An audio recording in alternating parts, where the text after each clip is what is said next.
The station hung in the black between two dead stars, a wheel of metal turning slowly against a field of unfamiliar constellations. It belonged to no single species. It belonged to the Varathi Concord, a union of 11 star-faring races, who had, over the course of 600 years, carved out a peace among themselves, by agreeing on one simple rule. Strength decided everything. Strength decided who spoke first in a room. Strength decided who owned a system. Strength decided who was allowed to call themselves a power, and who was expected to kneel. By that rule, humanity was nothing. The Concord had first detected human radio signals nearly a century ago, faint whispers of music and news broadcasts drifting out from a small yellow star in an unremarkable arm of the galaxy. For decades they ignored it, the way a lion ignores the chirping of insects in tall grass. Then, 20 years ago, human ships had begun appearing at the edges of Concord space, cautious, polite, and utterly unprepared for what they were walking into. The Concord ambassadors who met them wore expressions of mild curiosity, the way one might regard a child who has wandered into an adult's meeting. Humanity was invited to observe. Humanity was invited to trade. Humanity was never, not once, invited to matter. This did not seem to bother the humans. That, more than anything else, was what unsettled the Concord. On the command deck of the station, a Varathi elder, named Threl Doran, stood before a wide viewing window, watching the slow crawl of stars.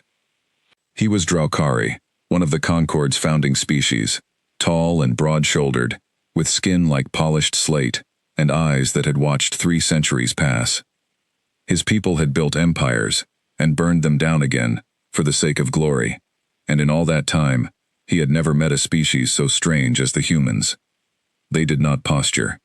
They did not threaten. When challenged, they simply smiled and said things like, "That's an interesting way to look at it," and then went about their business, as though the threat had been a suggestion for the weather. Behind him, a counselor from the smaller, sharper-eyed Vex race spoke without turning from her own console.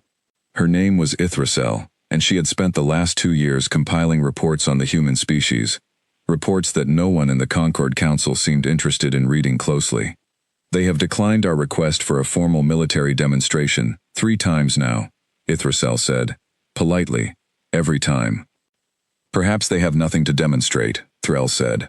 Perhaps. Ithracel's antennae flicked, a gesture of doubt among her people.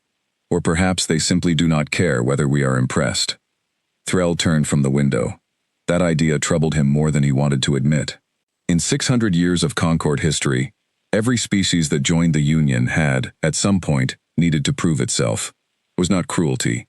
It was tradition, a way of establishing where a species stood in the order of things, so that peace could be built on a foundation everyone understood.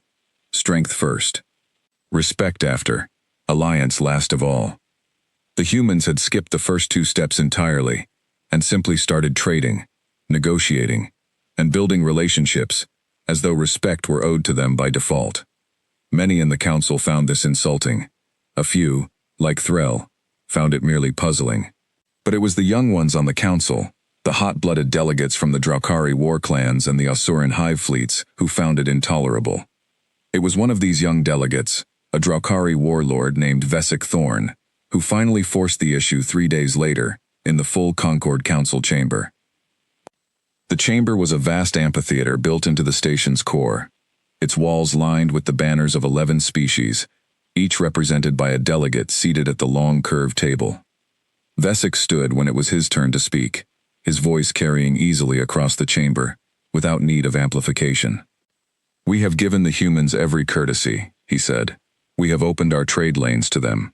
We have shared technology with them that took our ancestors centuries to develop, and in return, they treat us as equals, as though equality is something to be assumed rather than earned." He let the words hang in the air. "I say we test them, formally, before the whole Concord. Let them send their greatest warship to the proving field, and let us see, once and for all, whether humanity has anything behind its smile besides empty confidence." There was a murmur of agreement around the table, louder from some seats than others. The Asuran delegate, a segmented creature whose translated voice buzzed like static, clicked its mandibles in approval. The Vex delegates exchanged uneasy glances, but did not object. Even Threl, who privately thought the entire idea was born more of wounded pride than wisdom, understood that the council's mood had shifted too far to be turned back. The proving field is meant for members seeking to join the Concord, Ithracel said carefully, rising to speak. The humans have not applied for membership. They trade with us as outsiders. There is no obligation for them to accept. Then we will see how confident they are when they refuse, Vesic said, and there was something sharp and satisfied in his voice, the tone of a predator that has already decided how the hunt will end. A species that will not test its own strength has none to test. The vote passed with only token resistance. The challenge would be sent within the week, humanity's single greatest warship, against a Concord vessel of the Council's choosing, in a contest of strength on the proving field, witnessed by representatives of all 11 Concord species. Refusal would be recorded, publicly, as an admission of weakness, and humanity's trade privileges throughout Concord space would be quietly, permanently diminished. It was, Threll thought as he watched the vote close, a trap dressed up as an invitation. And it was built on an assumption so basic that no one in the chamber thought to question it, that humanity, when cornered, would either refuse and lose face, or accept and lose everything else. The formal challenge was transmitted 3 days later to the human embassy on the fringe world of Calder's Reach, the closest human settlement to Concord territory. It was received by a mid-level diplomatic officer named Elena Cho, who read it twice, forwarded it to her superiors with a short note, and then, out of habit more than expectation, forwarded a copy to Earth Defense Command as well. She did not expect much of a response. The Concord's demand was clear enough. Send your greatest warship, or be branded weak before 11 species. It was the kind of ultimatum built for a civilization that measured itself in battleships and tonnage, a civilization that had never quite understood that humanity did not measure strength the same way. The response came back from Earth in less than 6 hours, which was, in itself, unusual. Diplomatic decisions of this size normally took weeks of committee review. Elena read the reply twice before she understood what she was looking at, and then she sat very still for a long moment, staring at the words on her screen. Humanity accepts the challenge, the message read. Ship designation to follow. 2 hours later, the ship designation arrived, and Elena Cho laughed out loud, alone in her office, for the first time in months. It was not a battleship. It was not even close.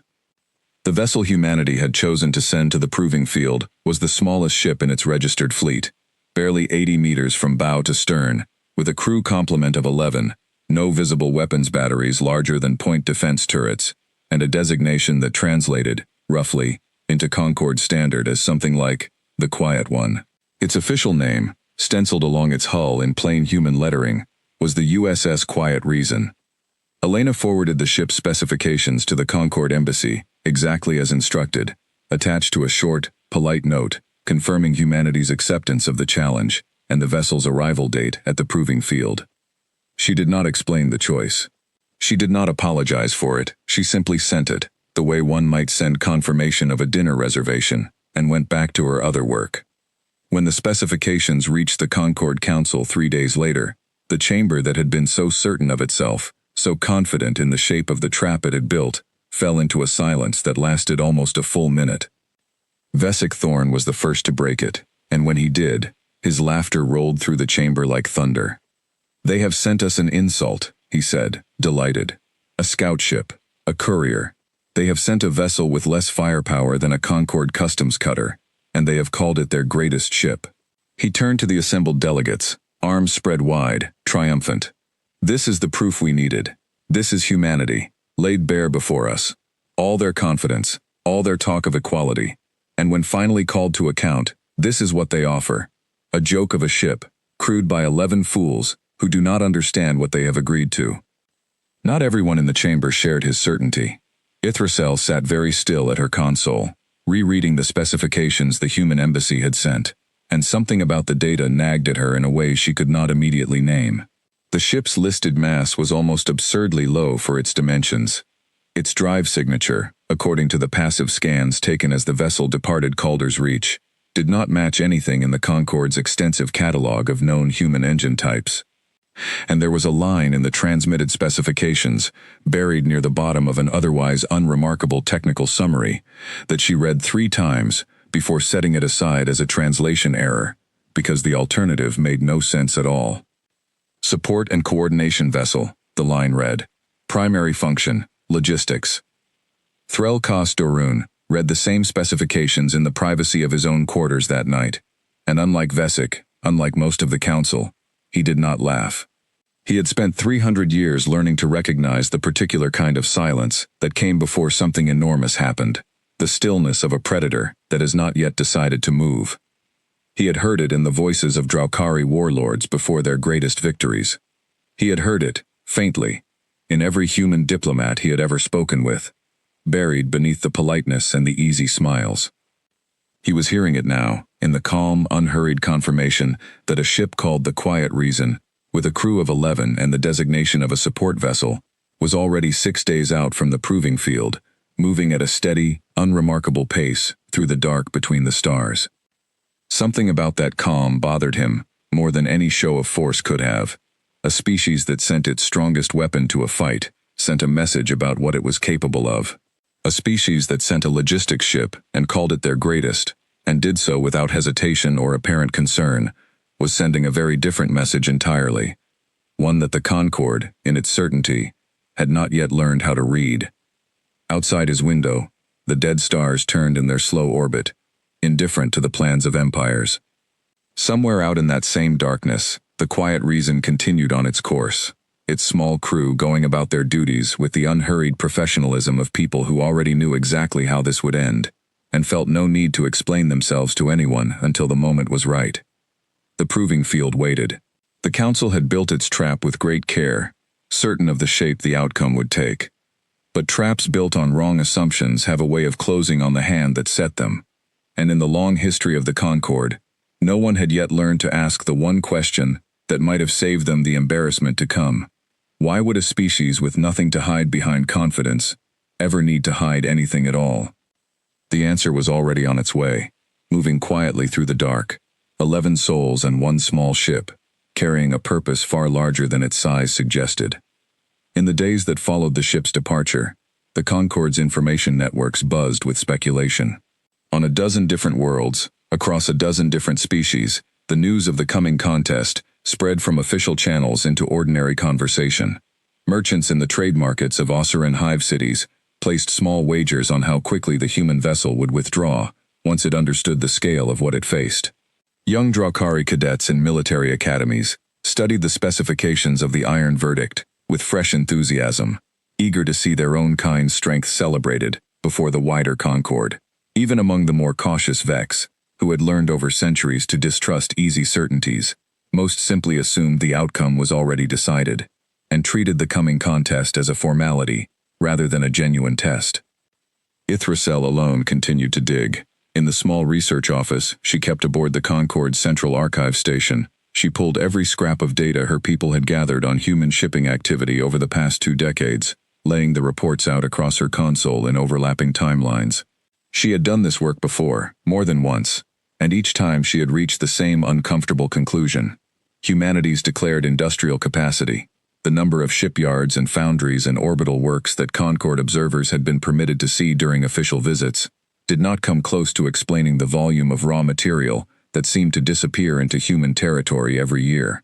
Ore shipments vanished into systems with no listed refineries. Rare alloys purchased quietly through third-party trade brokers never resurfaced in any catalog of human vessels the Concord had ever observed. She had raised the discrepancy twice before, in reports submitted to the Council's Intelligence Committee, and both times the response had been the same, a polite acknowledgement, followed by silence. It was not that her colleagues doubted her research. It was simply that no one wanted to entertain the possibility that a species so consistently unwilling to boast, so persistently reluctant to display its own strength, might actually have a great deal of strength to display. The Concord's entire culture was built on the assumption that capability and confidence moved together, that a civilization with real power would never resist the urge to show it. Humanity broke that assumption so thoroughly, so consistently, that most of the Council found it easier to conclude humanity simply lacked the power in the first place. Ithracel was no longer certain that conclusion had ever been correct. She raised the matter one final time, 2 days before the Quiet Reason was due to arrive at the proving field, requesting a brief audience with Threl Kos-Darun in his private quarters aboard the flagship overseeing the contest's preparations. Threl received her without hesitation. Of all the senior delegates on the council, he was the one most willing to hear uncomfortable conclusions, even when he did not enjoy them. "I want to show you something," Ithrisel said, laying out a data slate on the small table between them. "It's the resource discrepancy report, the one I submitted to the committee 18 months ago, and again 6 months after that." Threl studied the figures with the patient attention of a man who had learned, over 3 centuries, that details mattered far more than the grand gestures most of his peers preferred. "I remember this," he said slowly. "The committee dismissed it as an artifact of incomplete trade data. The committee dismissed it because believing it would have meant reconsidering everything else we thought we knew about the humans," Ithrisel said. "I don't think it was an artifact, Elder Doran. I think we have simply never been shown the full picture of what humanity has built, because they have never given us a reason to look for it. 20 years of careful, unremarkable behavior. 20 years of small trade missions, modest diplomatic gestures, no grand displays, no boasting. And in all that time, resources moving through their territory, in quantities that don't match anything they've shown us." Threl set the data slate down and looked out through the narrow viewport of his quarters, at the distant, unremarkable scatter of stars beyond. "You believe they have been hiding something. I believe," Ithrisel said carefully, "that we have been assuming a species that does not brag, has nothing worth bragging about. I am no longer certain that assumption has ever been safe." Threl said nothing for a long while. When he finally spoke, his voice carried the weight of a man beginning to understand, uneasily, that the ground beneath the council's confidence might not be as solid as everyone around him believed. "Vesic will not want to hear this," he said. "Vesic does not want to hear anything that does not already agree with him," Ithrisel replied, and for the first time in the conversation, there was a faint, tired edge of frustration in her voice. "But he is the one who built this contest, Elder Doran. If my numbers are even partially correct, he may have built it on a foundation none of us fully understand." Threl considered her words for a long moment, then rose from his seat and crossed to the viewport, watching the stars in silence. "Then we will find out together," he said finally, "in 2 days' time, whether the council has made a grave mistake, or whether your numbers are simply an artifact after all, as the committee believed." He turned back to her, his expression unreadable. "I hope, for the Concord's sake, that it is the latter, but I do not think it will be." Ithrisel left his quarters with no more certainty than she had arrived with, only the small, cold comfort of knowing that at least one member of the council's senior leadership was finally willing to ask the right questions, even if the answers, when they came, would arrive far too late to change the course the Concord had already set for itself. 2 days later, the Quiet Reason crossed the final threshold into the region of space, monitored directly by the Proving Fields Observation Network, and the last quiet stretch of uncertainty the Concord Council would ever enjoy regarding the true nature of humanity came, at last, to its end. Aboard the USS Quiet Reason, the mood was nothing like the tension building in the Concord Council chamber light years away. The ship's small crew moved through their duties, with the relaxed rhythm of people who had done this kind of work many times before, though none of them had ever done exactly this kind of work. Captain Marcus Webb stood on the narrow bridge, coffee in hand, watching the navigation display update with each passing hour. He was 51 years old, gray at the temples, with the kind of weathered calm that came from 3 decades in Earth Defense Command, most of it spent doing jobs nobody outside a small circle of officers ever heard about. He had commanded destroyers. He had commanded a carrier group during the Belt Crisis, and when Command had asked him, 6 months ago, whether he would take charge of a small, quiet, unglamorous ship with an unusual mission profile, he had said yes, without needing to ask why. "Anything from the Concorde relay buoys?" he asked. At the communication station, Lieutenant Priya Nair shook her head without looking up from her console. "Nothing new, just the standing challenge terms, repeated every few hours like they're worried we'll forget the address." She allowed herself a small smile. "They really don't know what to make of us yet." "They will," Webb said. He was not being dramatic. It was simply a fact. The same way one might note that a sunrise was coming.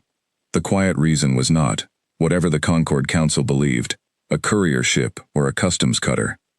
It was something else entirely, something humanity had built quietly, over the better part of a decade, in response to a question that had troubled Earth Defense Command since the very first contact with the Concorde.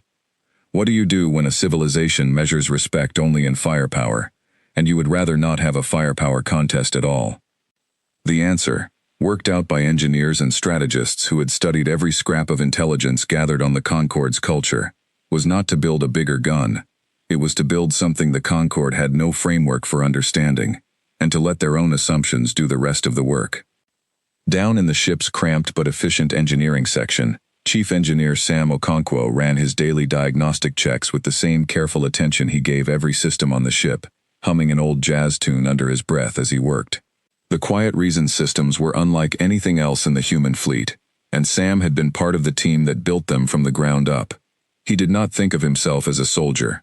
He thought of himself as a craftsman, and the ship around him was the finest piece of work he had ever been part of building. Reactor cores nominal, he reported over the intercom. Fabrication bay standing by.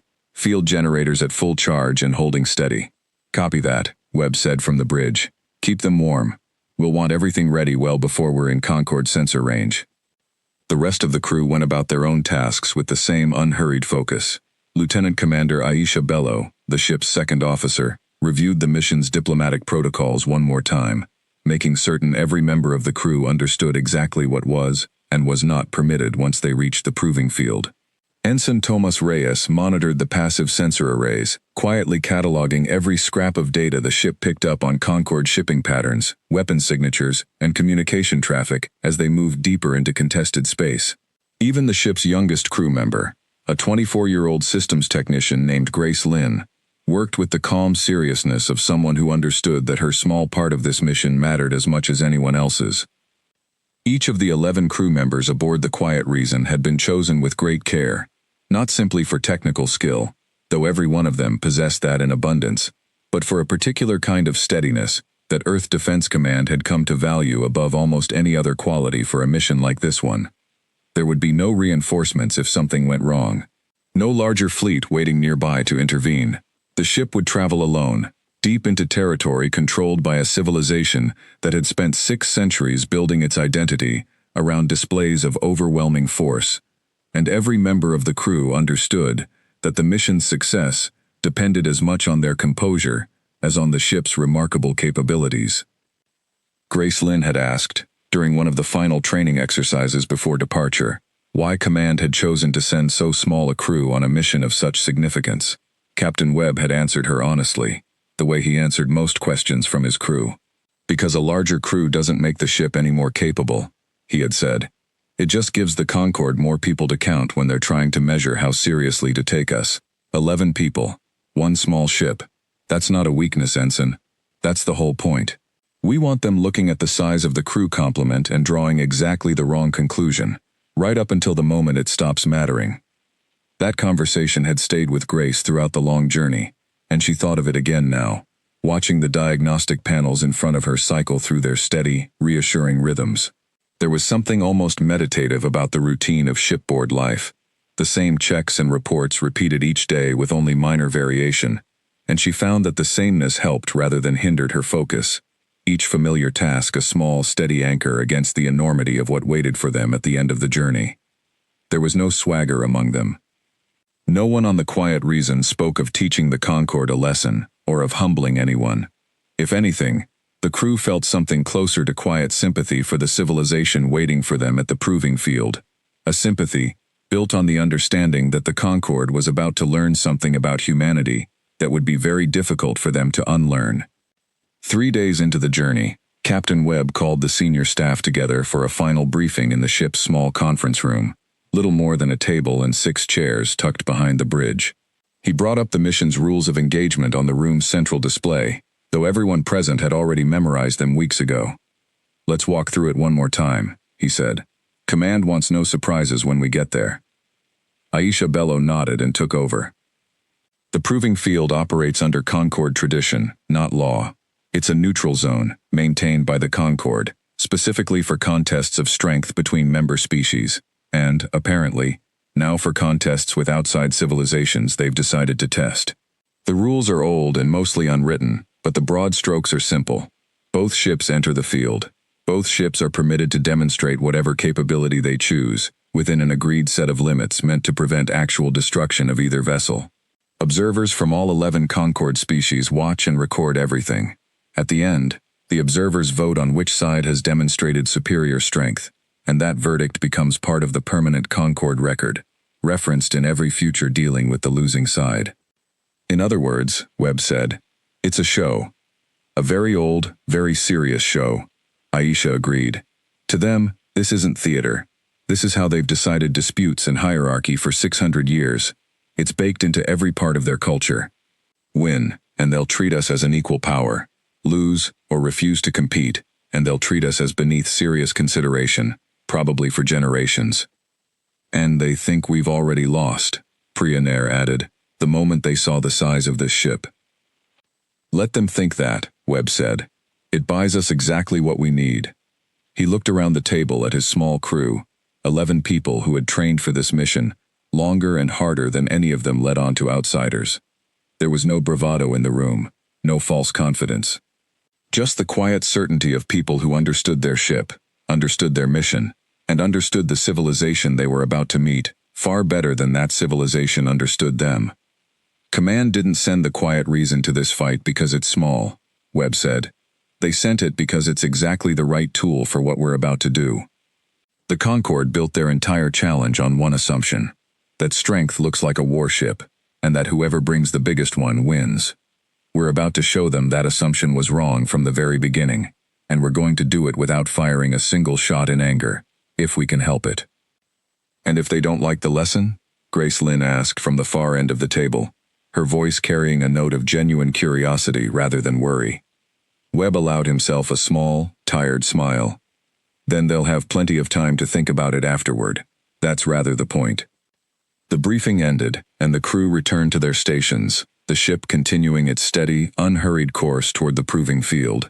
Outside the hull, the stars stretched on in every direction, indifferent witnesses to the journey of a very small ship, carrying a very large secret.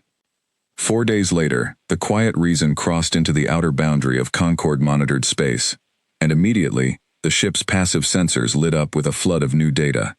Dozens of automated relay stations, patrol routes, communication traffic in a dozen different languages, all of it now within range for the first time.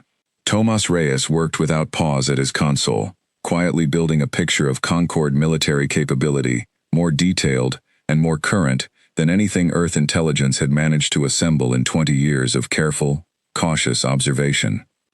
They're definitely watching us, he reported.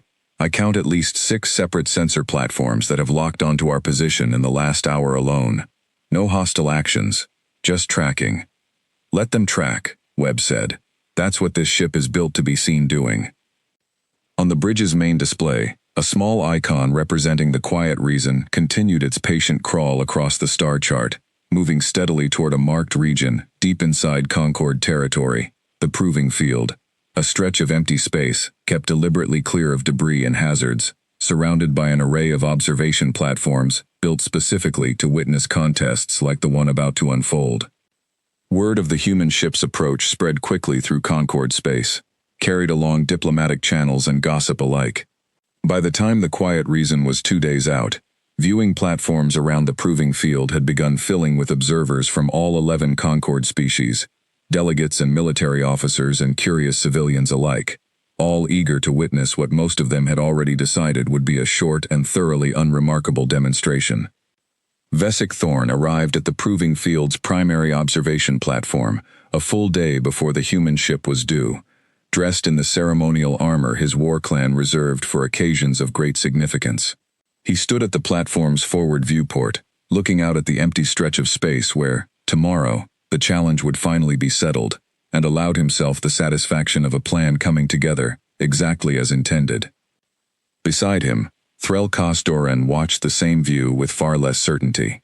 He had spent the journey to the proving field reviewing everything Ithrasel's research team had managed to gather on human military doctrine, and the deeper he read, the less comfortable he became.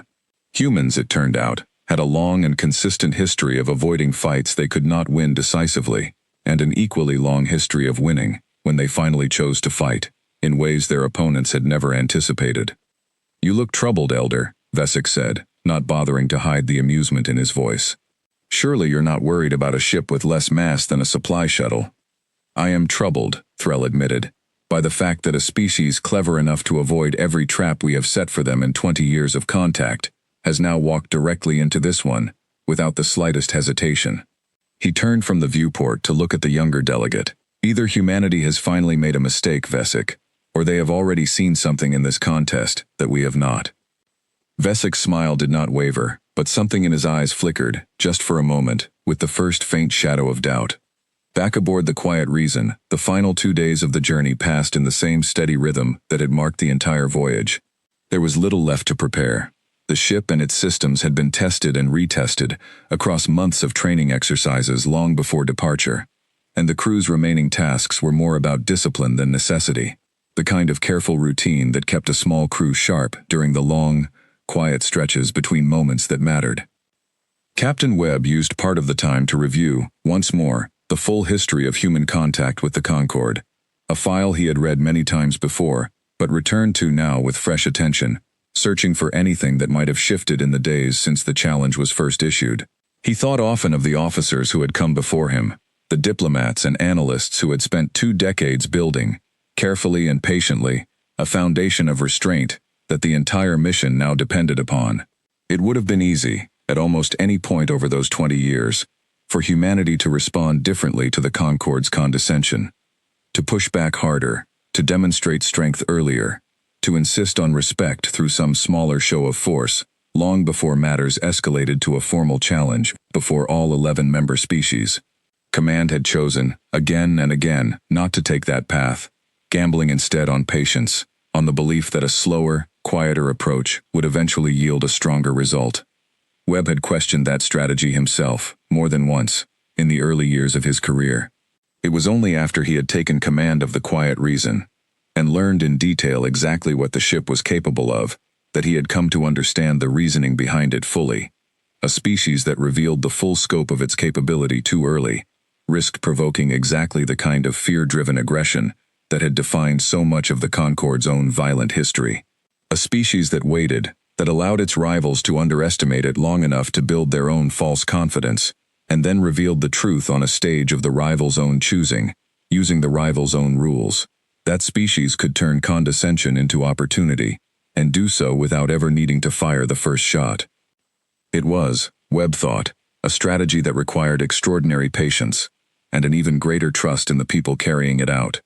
He glanced around the small bridge at his crew, each of them quietly focused on their stations, and felt, not for the first time, a deep and genuine pride in the 11 people entrusted with this particular piece of that larger plan. In the ship's modest galley, Aisha Bello and Grace Lynn shared a quiet meal during one of the rare lulls in the day's schedule, the kind of unhurried conversation that had become a small ritual among the crew over the months of preparation leading up to the mission. "Do you ever think about how strange this is going to look, afterward?" Grace asked, turning her cup slowly between her hands. 11 people, 1 ship, and in a few days, we're going to change how an entire alliance of alien civilizations thinks about humanity, forever. Aisha considered the question with the same thoughtful care she brought to everything. "I think about it," she admitted, "but I try not to think about it too much. It's not really about us, in the end. We're just the ones carrying the message. The real work happened years ago, in every lab and shipyard and quiet decision that built this ship and got us to this point. We're just here to make sure the message actually lands." "Doesn't make it any less strange," Grace said, smiling faintly. "No," Aisha agreed. "It doesn't." Their conversation was interrupted by a soft chime from the ship's intercom, Captain Webb's voice carrying calmly through the small galley. "All hands, final approach in 6 hours. I want a full systems check before we cross into direct sensor range of the proving field. Let's make sure everything is exactly where it needs to be." The crew moved to their stations with the same calm, practiced efficiency that had defined the entire journey. Sam Okonkwo ran a final, thorough diagnostic on the fabrication bay's reactor cores, checking and rechecking every reading with the meticulous care of a craftsman preparing for the most important piece of work of his career. Thomas Reyes continued cataloging the flood of new sensor data pouring in from Concorde territory, building an ever more detailed picture of exactly what waited for them at the field. Priya Nair reviewed the formal contest protocols one final time, making certain there would be no procedural surprises once the ship arrived. 6 hours later, precisely on schedule, the Quiet Reason crossed the final threshold into the outer boundary of the Proving Field's sensor network, and the long, quiet approach that had carried the ship across the dark for nearly 2 weeks came, at last, to its end.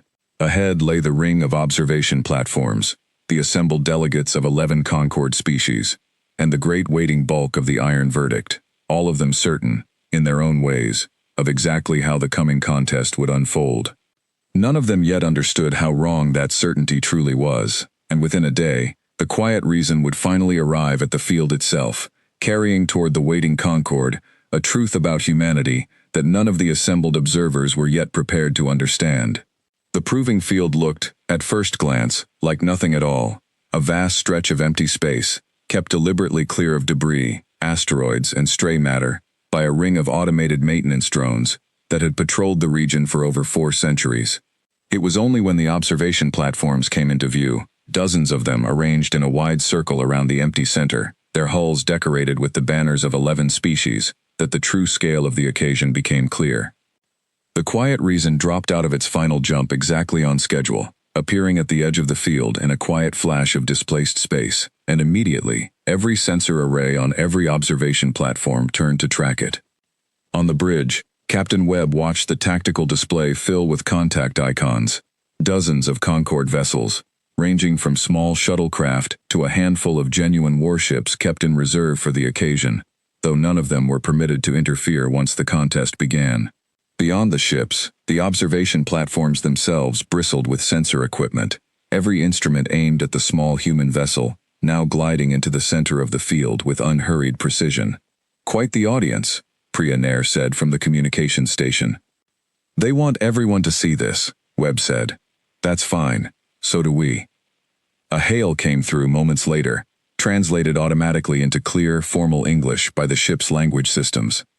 The voice belonged to a Concord official, assigned to oversee the contest's formalities, a mid-ranking administrator from a species called the Torvain, known throughout the Concord for their scrupulous fairness in matters of tradition and ceremony.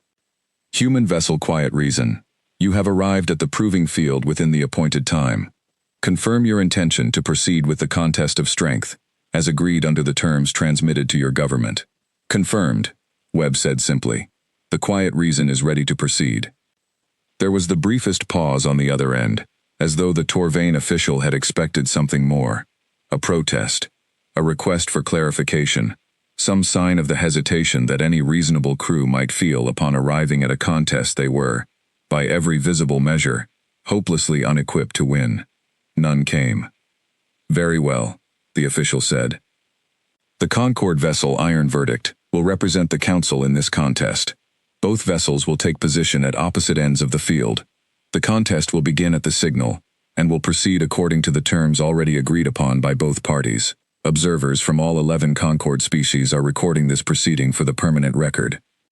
While the crew waited for the Concord's champion vessel to take position, Webb allowed himself a brief moment to study the ring of observation platforms surrounding the field, each one flying the banner of a different Concord species, each one packed with delegates, officers, and curious civilians who had traveled great distances to witness what most of them still believed would be a short and unremarkable formality.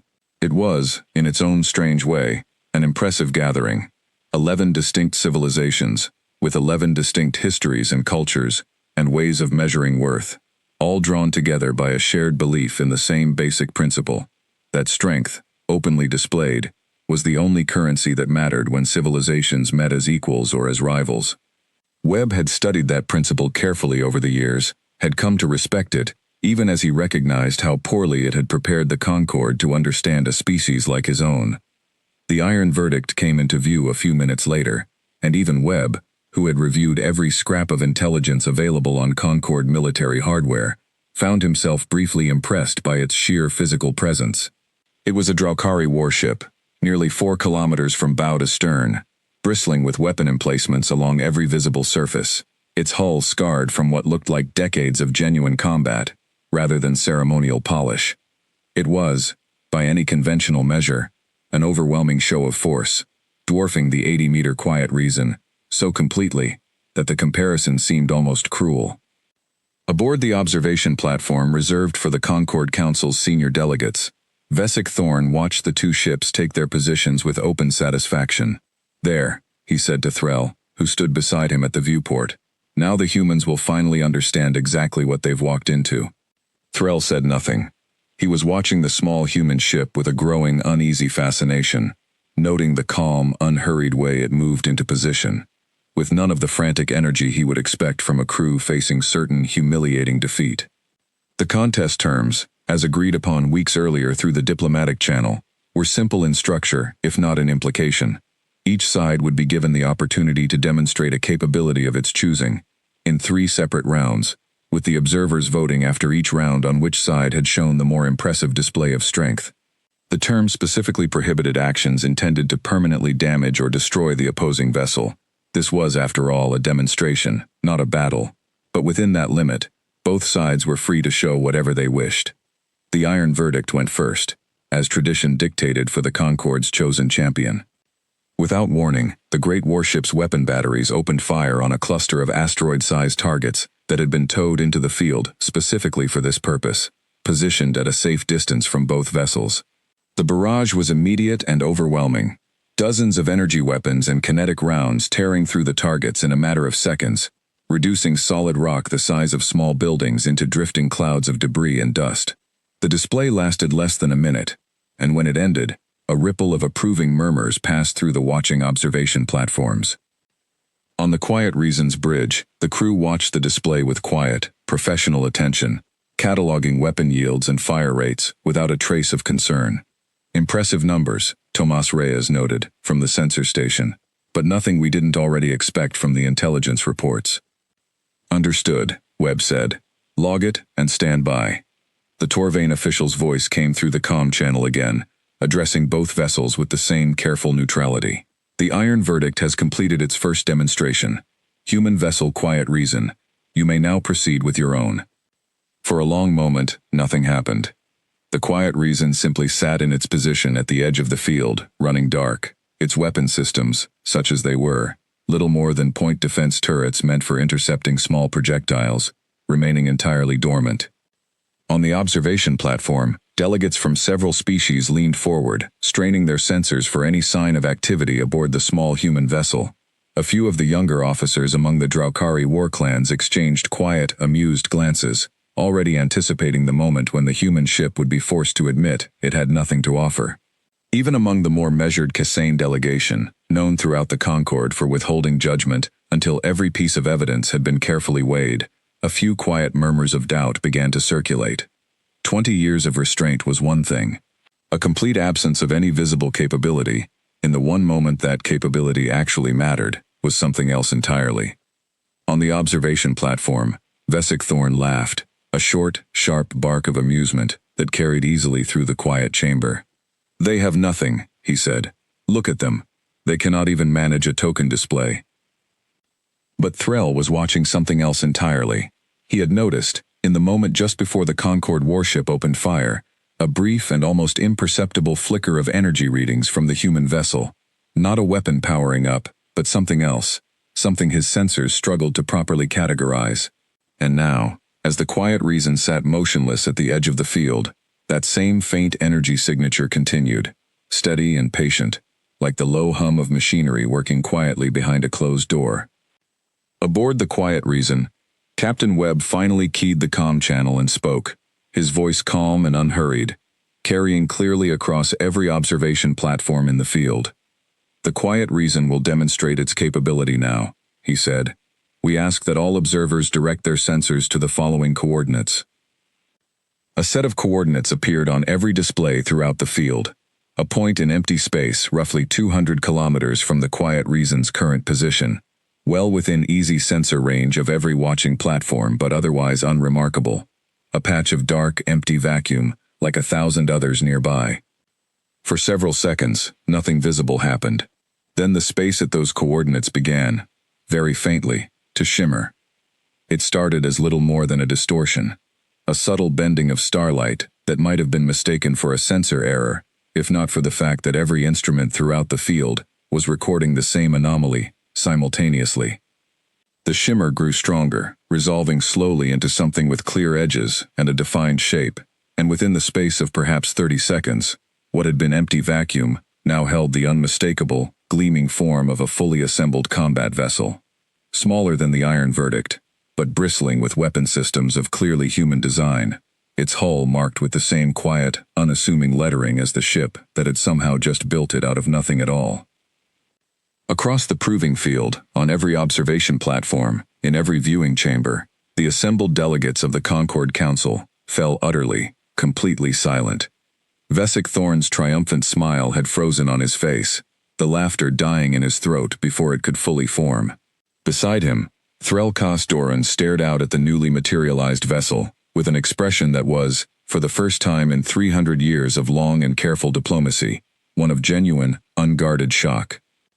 On the Quiet Reasons Bridge, Captain Webb watched the reaction unfold across the field's sensor feeds, with the same calm patience he had carried through the entire journey, and allowed himself, at last, the smallest and most professional of satisfied smiles. "Fabrication complete," Sam Okonkwo reported from engineering, his voice carrying easily through the quiet bridge. "Vessel is fully operational, and standing by, Captain." "Good work, Chief," Webb said. He turned back to the comm channel, addressing the stunned silence of the proving field with the same unhurried calm he had used throughout.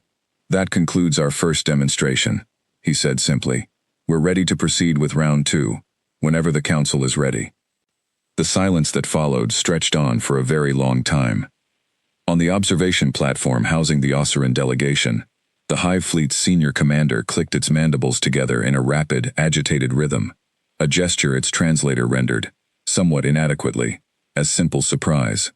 The Osseran military doctrine placed enormous value on production capacity, on the ability to field overwhelming numbers of ships and soldiers in a short span of time. It was the foundation of their entire approach to warfare, built into every aspect of their hive-based society. To see a single small vessel, operating alone and far from any support structure, produce a fully armed warship in less than a minute, was to see a rival civilization casually demonstrate a capability the Osseran hive fleets had spent centuries trying to perfect. "Query the human vessel," the commander instructed its aide, the words clipped and urgent. "Determine production limits. Determine resource requirements. This changes everything." The aide's response came a moment later, relayed through the Torvain official still struggling to maintain order over the proceedings. "The human delegation has not offered further technical details beyond confirming the vessel's function," the aide reported. "They state such information falls outside the scope of the contest." The Osseran commander's mandibles clicked again, slower this time, in a rhythm that needed no translation to convey its meaning. Elsewhere on the field, among the smaller Vex delegation, Ithrasel watched the newly materialized human vessel with an expression that mixed vindication and unease in roughly equal measure. She had spent 18 months arguing that the numbers did not add up, that humanity's declared capacity could not explain the resources vanishing into their territory, and now, in the space of a single demonstration, she had watched her theory proven correct in front of the entire Concord Council. There was little satisfaction in being right about something this significant. Mostly, she felt the cold, settling weight of understanding just how badly the Council's assumptions had failed them, and how much time had already been lost because no one had been willing to take her research seriously enough. She turned to the young Vex officer seated beside her, a junior analyst named Kor Vesselin, who had spent the last several minutes staring at the human vessel with wide, unblinking eyes. "Recalculate everything," she told him quietly. "Every projection we have ever built about human capability. Start over, and this time, do not assume restraint means weakness." "Counselor," Kor said slowly, "if they built that ship in under a minute, using resources carried aboard a single small vessel, what does that suggest about facilities they might have at their actual shipyards? Facilities we've never been permitted to see?" Ithrasel had no answer that did not frighten her, and so she said nothing at all. Aboard the Quiet Reason, the crew allowed themselves a brief, quiet moment of satisfaction, as the first demonstration concluded, though none of them let it show beyond a few exchanged glances and small, private smiles. This was only the first step of a mission that had been planned for months, and there was still work to be done. Sensor traffic from the observation platforms just spiked, Tomas Reyes reported, watching his console with interest. They're running every scan they have on the fabricated vessel, trying to figure out how we did it. Let them look, Webb said. There's nothing in the ship's external readings that will tell them anything they don't already know. The how isn't the point today, the what is. Priya Nair glanced up from the communications station, a faint note of curiosity in her voice. Think they'll ask us to explain the process directly? They might, Webb said, and if they do, we'll tell them exactly what we're authorized to tell them, which isn't much beyond what we've already shown. This contest was never about giving away our technology. It was about giving them an honest picture of what we're capable of, so the next 20 years of dealing with the Concorde can start from a place of truth instead of condescension. He glanced at the tactical display, at the small, disciplined formation of the fabricated vessel, sitting quietly beside the quiet reason. Everything else is a conversation for the diplomats. Aboard the great Draukari warship, its captain, a grizzled veteran named Korath Ven, stared at the tactical readouts with a controlled, professional stillness that masked a great deal of internal recalculation. He had commanded the Iron Verdict through 3 genuine conflicts in his career, had seen it perform admirably against threats far more conventional than the one it now faced, and he understood, with the clear-eyed pragmatism of an experienced officer, that no amount of weapons fire or piloting skill was likely to overturn the impression the humans had just made. Still, tradition demanded the contest continue, and Korath Ven was not a man who abandoned his duty simply because the outcome had grown uncertain. He waited, along with everyone else across the field, for the council to find its voice again and decide how the contest would proceed from here. It took the Torvain official nearly a full minute to find his voice again. When he finally spoke, the careful neutrality that had marked his tone throughout the proceedings had cracked, just slightly, revealing something underneath that sounded almost like disbelief. The council requests clarification, he said. The vessel that has appeared at the designated coordinates. Explain its origin. Captain Webb had expected the question, and answered it with the same calm, unhurried honesty he had used for every previous exchange. The Quiet Reason is a fabrication and logistics vessel, he said. Its listed function was accurate. It builds and deploys combat-ready ships on demand, using stored resources and construction templates carried aboard. What you just witnessed was a standard field assembly, using materials and designs we've had ready for exactly this kind of demonstration. Across the proving field, on dozens of observation platforms, the assembled delegates of the Concorde Council struggled to process what they had just seen. It was not simply the fact that a new ship had appeared from nothing in less than a minute. That alone would have been remarkable enough. It was the implication buried inside that fact, an implication that every military mind among the 11 Concorde species was now racing to fully understand. A ship that could build warships on demand was not, in itself, unprecedented. The Concorde itself possessed mobile shipyards, vast constructions the size of small moons, capable of assembling new vessels over the course of weeks or months, always heavily escorted, always operating far from any potential conflict.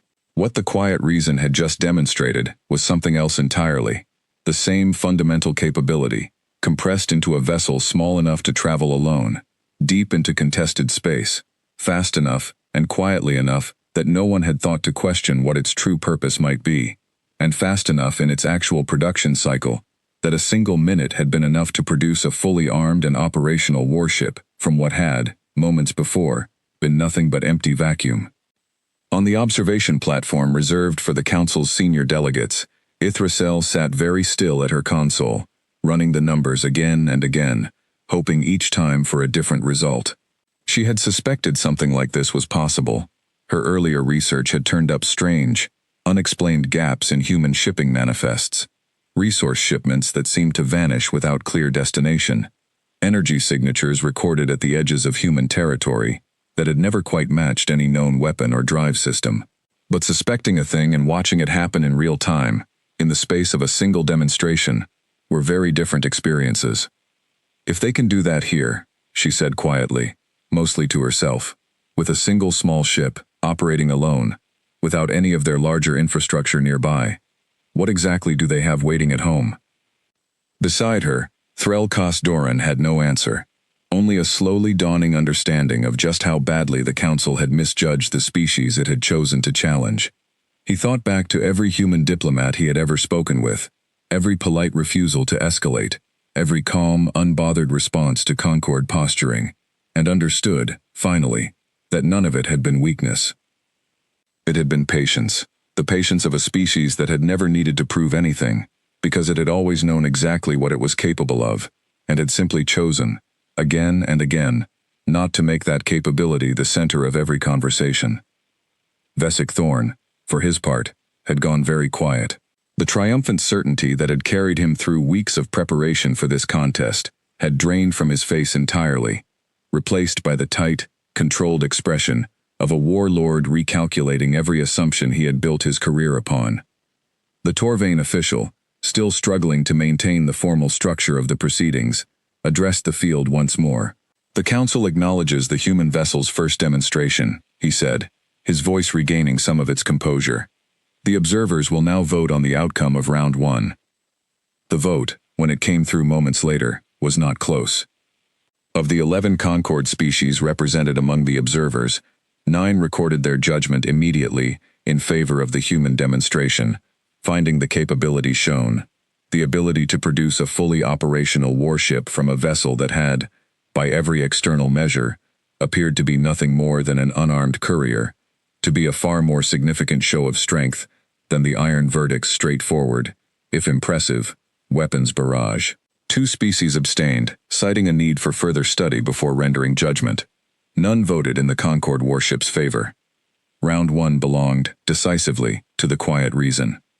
If the Concord had hoped the second round might restore some balance to the proceedings, they were to be disappointed. The Iron Verdict, still reeling from the unexpected verdict, attempted a demonstration of pure maneuverability, executing a series of tight, high-speed evasive patterns through a field of obstacle debris that had been arranged for exactly this purpose. It was, by any reasonable standard, a genuinely impressive display of piloting skill, the great warship weaving through narrow gaps with a precision that spoke to centuries of Draukari naval tradition. The quiet reason's response came not from itself, but from the newly fabricated vessel, still sitting quietly at its earlier coordinates. On Webb's order, the smaller ship activated its own drive systems and moved through the same obstacle field with an ease that made the Iron Verdict's impressive display look labored by comparison, its movements smooth and precise in a way that suggested capabilities well beyond what its size would normally allow. Secondary drive systems performing within expected parameters, Sam Okonkwo reported from engineering, watching the readouts with quiet professional satisfaction. Fabricated vessel handling exactly as designed. The second vote followed the pattern of the first. 8 species in favor of the human demonstration, 3 now abstaining as the weight of what they were witnessing continued to settle in. Among the abstaining delegations, murmured conversations had begun to spread through the observation platforms, quiet debates over what, exactly, the Concord ought to do with the information now unfolding in front of them. A representative of the Kasane, a smaller founding species known throughout the Concord for their long institutional memory and careful record-keeping, rose from her seat to address the assembled delegates directly, her voice carrying a note of genuine concern that cut through the general murmur. "We have built our entire union," she said, "on the principle that strength, once demonstrated, establishes trust between species who might otherwise have no reason to trust one another. A civilization that shows its capability plainly, we have always believed, is a civilization that has nothing to hide, and therefore nothing to fear from honest dealing. But the humans have shown us something today that does not fit neatly into that principle. They have demonstrated overwhelming capability, yes, but only now, only when directly challenged, after 20 years of concealing it entirely behind ordinary trade and quiet diplomacy. I ask the Council plainly, what does it mean that a species can hide this much strength for this long, and reveal it only when cornered?" It was a fair question, and one that Threl Kos Doran found himself turning over carefully as the contest moved toward its final round. He did not have a comfortable answer, only the growing conviction that the Concord's oldest assumptions about strength and honesty had never quite accounted for a civilization patient enough and disciplined enough to hold its true capability in reserve for 2 full decades without a single slip. By the time the third and final round arrived, the mood across the proving field's observation platforms had shifted entirely. The confident murmur of anticipation that had marked the contest's opening hours had given way to something closer to tense, uncertain silence, broken only by the quiet, urgent conversations of delegates recalculating, in real time, exactly what kind of civilization they had spent 20 years quietly underestimating. For the third round, the Torvain official, his voice now carrying a note of genuine curiosity beneath its formal structure, addressed the human vessel directly. "The Council requests that the human ship demonstrate one final capability of its choosing," he said. "There are no further restrictions beyond those already agreed upon." Captain Webb considered the request for a long moment before responding. This final demonstration had been planned from the very beginning, discussed at length during the mission's preparation, chosen specifically because it would answer, more completely than anything else could, the question that had driven the entire Concord challenge in the first place. Not simply what humanity was capable of building, but what humanity actually was, underneath the small ships and the polite diplomacy and the 20 years of careful, unassuming restraint. Before giving the order, Webb allowed himself a brief look around the small bridge at the crew who had carried this mission across weeks of travel, and now stood at its final, decisive moment. There was no hesitation in any of their faces, only the same calm readiness that had defined the entire journey. This was the demonstration Command had debated longest during the mission's planning, weighed carefully against the risk of revealing too much, too plainly, to a civilization still capable of reacting with fear rather than respect. In the end, the decision had come down to a simple calculation. Half measures would leave room for doubt, and doubt, left unresolved, had a way of curdling into future conflict. Better to show the Concord everything they needed to see now, clearly and completely, than to leave the question open for some future crisis to answer under far worse circumstances. "Understood," Webb said. "For our final demonstration, the quiet reason will show the Council something beyond a single ship." He gave the order, and throughout the small vessel, the crew moved into position for a sequence they had trained for many times, but never yet performed outside of simulation. Sam Okonkwo brought the ship's primary fabrication systems to full power, drawing on resource reserves that had been carefully stockpiled throughout the journey specifically for this moment. Grace Lynn monitored the resulting energy cascade with careful attention, watching numbers climb toward thresholds that, until today, had existed only in theoretical projections. Out at the coordinates where the first fabricated ship still waited, the familiar shimmer of displaced space began to appear once again. But this time, it did not stop at a single vessel. One shape became two. Two became four. The shimmer spread outward, resolving again and again into new, fully formed hulls, each one taking shape with the same steady, unhurried precision as the first, until what had begun as empty space now held a small but unmistakably real formation of human warships, arranged in careful, disciplined order, their combined presence a quiet, undeniable statement of exactly what a single small vessel, given time and resources, was capable of producing. Across the proving field, on every observation platform, in every viewing chamber occupied by the stunned delegates of the Concord Council, the silence that followed was absolute. Captain Korath Venn, watching the growing formation from the bridge of the Iron Verdict, found himself doing something he had not expected to do at any point during this contest. He began, quietly and without any real hope of finding a comfortable answer, to recalculate what a genuine conflict with humanity might actually look like. His career had been built on an intimate understanding of Concord military doctrine, on knowing precisely how many ships a rival power could field, how quickly, and at what cost. Every one of those calculations depended on visible infrastructure, shipyards that could be observed, supply lines that could be tracked, production timelines that could be estimated with reasonable confidence. The vessel drifting quietly at the edge of the field had just rendered every one of those assumptions meaningless.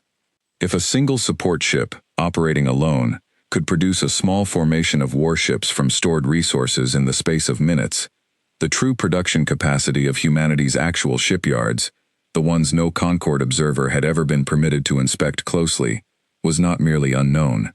It was, by any reasonable measure, unknowable.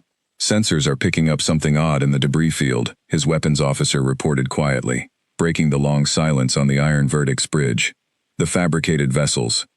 Their hull composition doesn't match anything in our materials database. It's not that we can't identify it, sir.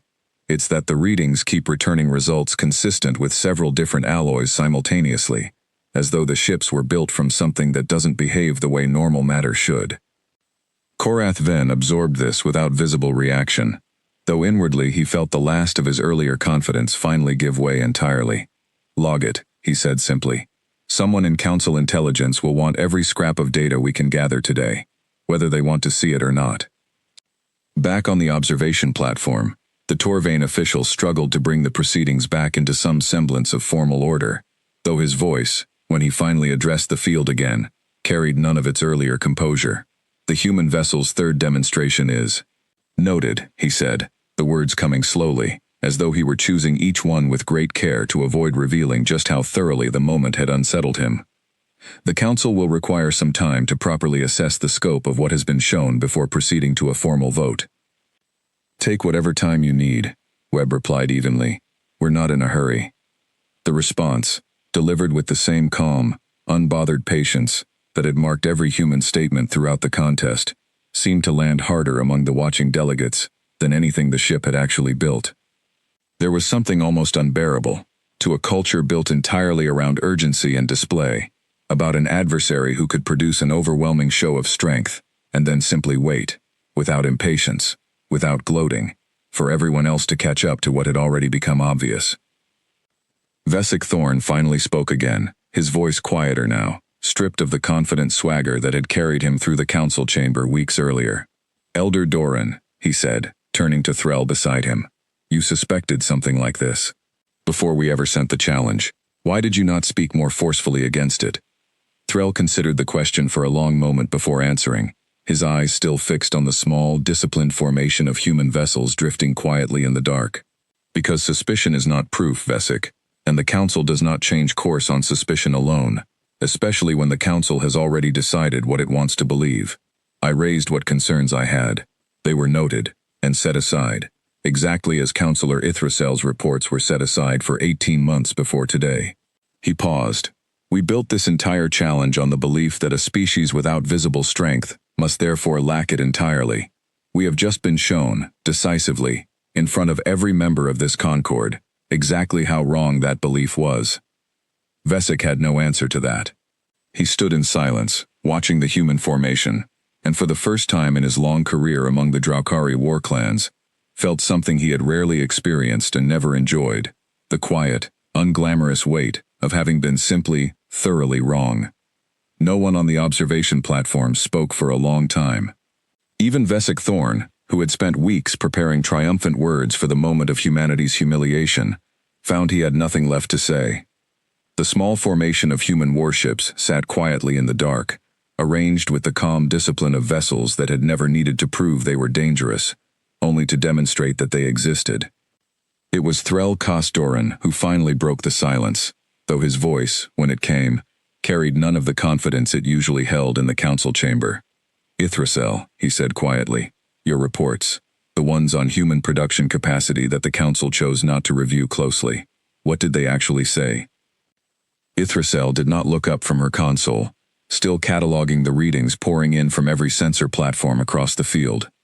"They said humanity's visible shipyards, the ones we could observe openly from trade routes and diplomatic visits, seemed inconsistent with the resource consumption we detected moving through their territory.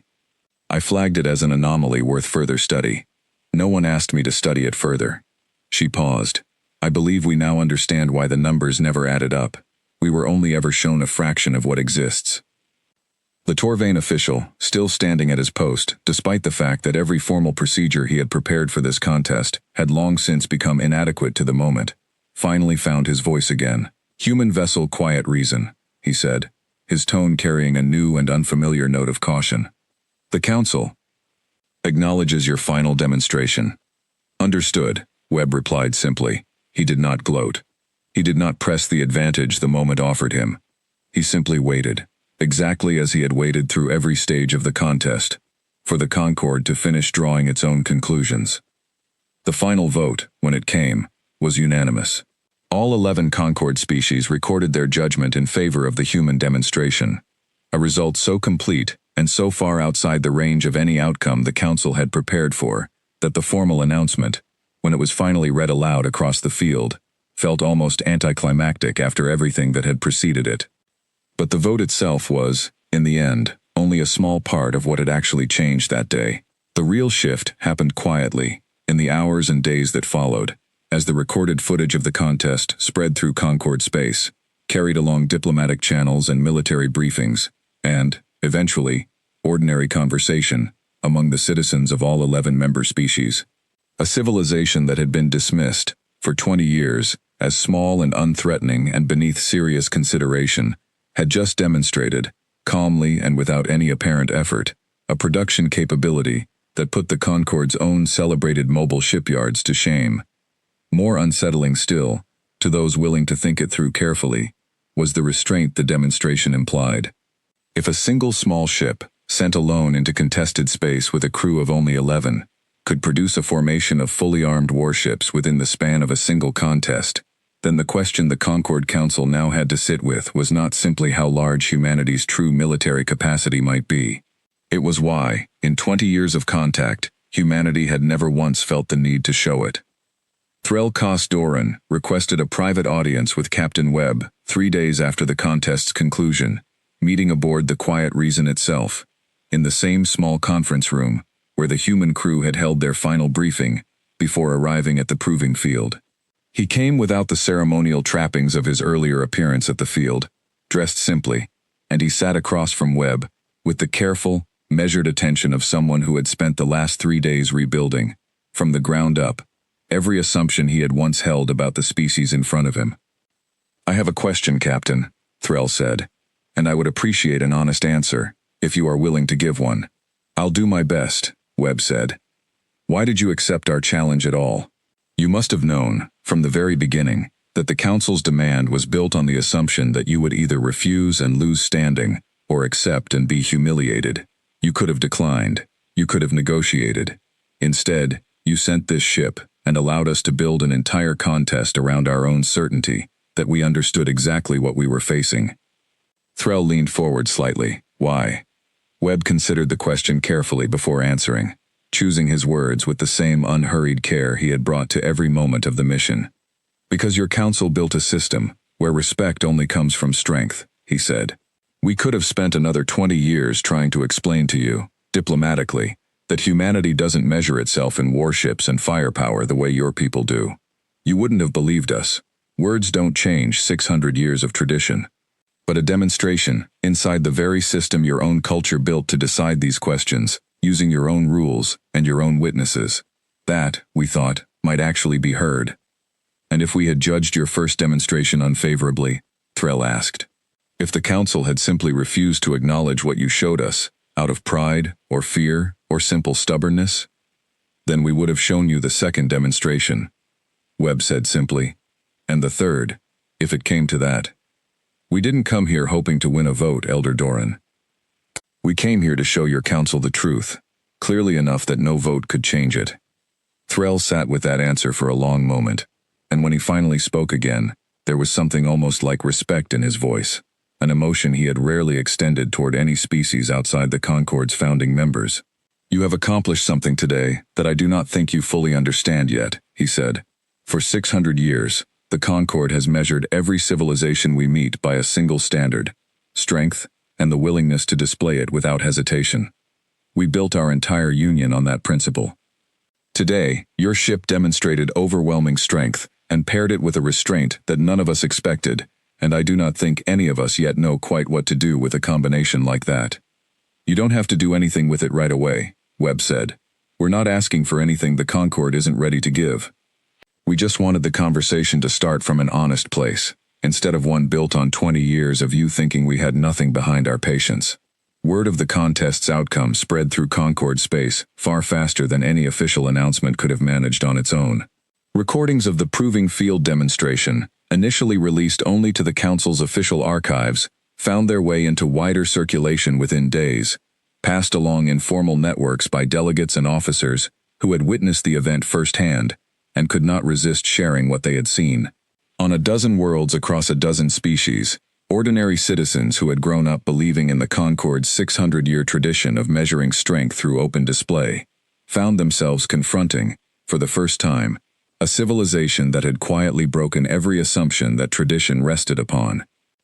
Among the Osirene hive fleets, the reaction settled quickly into something resembling professional respect, colored by an undercurrent of genuine unease. Production capacity had always been the foundation of Osirene military doctrine, and a species that could match or exceed their own celebrated fabrication speed, using a single small vessel operating without support, was not a rival to be dismissed lightly. Within a month, Osirene diplomatic channels had quietly requested their own separate meeting with human representatives, independent of the broader Concord Council talks, a request Earth Defense Command noted with interest and considerable caution. Among the Kesan, whose careful institutional memory had long served as something close to a conscience for the wider Concord, the response took a different shape entirely. Historians and archivists began revisiting 2 decades of human diplomatic records with fresh eyes, searching for the small, easily overlooked signs of restraint that no one had thought worth cataloging before the contest made such restraint suddenly, urgently relevant. Their findings, published quietly within Concord academic circles months later, described humanity's conduct in terms that would once have seemed unimaginable, applied to a species so consistently underestimated, patient, deliberate, and remarkably disciplined in the exercise of power it could easily have used to force respect far earlier than it chose to. The trade restrictions that had once been quietly planned as punishment for an anticipated human refusal were shelved entirely. Formal invitations for expanded diplomatic relations, the kind normally reserved for species the Concord considered genuine equals, began arriving at the human embassy on Calder's Reach within a month of the contest's conclusion. Vesic Thorn, whose confident certainty had done more than anyone else's to set the entire challenge in motion, found his standing within the war clans quietly diminished, his judgment questioned by peers who had, until recently, considered his read on the humans to be beyond doubt. And on Earth, in a quiet briefing room at Defense Command, Captain Marcus Webb delivered his final report on the mission of the USS Quiet Reason to a small gathering of senior officers, describing the contest and its aftermath with the same understated, professional calm he had carried throughout the entire journey. The Concord Council has requested formal diplomatic talks to begin within the next quarter, he said, concluding his briefing. They've also asked, informally, whether humanity would be willing to share more about our fabrication technology in exchange for expanded trade access to Concord territory. He allowed himself a small, tired smile. I told them that was a conversation for the diplomats, not the crew of a single small ship. One of the senior officers in the room, an admiral who had overseen the Quiet Reason's construction from its earliest planning stages, nodded slowly, considering the report's implications. And the ship itself? She asked. How did it perform, beyond the numbers in your technical logs? Webb thought of the long, quiet journey through Concord space, of his small crew moving through their duties with calm, unhurried professionalism, of the silence that had fallen over the proving field when the true purpose of humanity's smallest ship was finally, undeniably revealed. Exactly as designed, he said. It did precisely what it was built to do. It let them see the truth for themselves, and it let them draw their own conclusions. He paused, glancing toward the window, out at the ordinary blue sky of an ordinary Earth afternoon, utterly unaware of just how much had quietly changed in the wider galaxy beyond it. Sometimes that's worth more than any weapon we could have sent instead. The Quiet Reason returned to Earth 3 weeks later, its mission complete, its small crew already being quietly reassigned to new duties across the fleet, their part in a turning point of human history, folded into classified files that few outside Defense Command would ever read in full. Before the crew dispersed to their next assignments, they gathered one final time in the ship's small conference room, the same space where they had reviewed mission protocols on the long journey out. There was no ceremony to the moment, no formal speeches, only 11 people who had spent months training together and weeks traveling alone through hostile space, sharing a quiet meal and an easy, comfortable silence that needed no words to fill it. Feels strange, doesn't it? Grace Lynn said eventually, looking around the small table. All of that, and nobody back home will probably ever hear the full story. Some stories aren't meant to be loud, Captain Webb said. That was rather the point of this whole mission, Ensign. We didn't need Earth to celebrate what we did out there. We just needed the Concord to finally understand who they were dealing with. He raised his cup in a small, understated toast, to the quiet reason, and the 11 people who proved that patience can be its own kind of strength. The crew drank to that, quietly, the way they had done everything else throughout the mission, and outside the ship's hull, Earth turned on beneath them, ordinary and unaware, while far away, in council chambers and shipyards and quiet conversations among 11 very different species, the memory of a small, unassuming human ship, and the silence it had left behind on the proving field, would linger for a very long time, a reminder that strength, sometimes, is measured not by what is shown, but by what has always, patiently, been held back.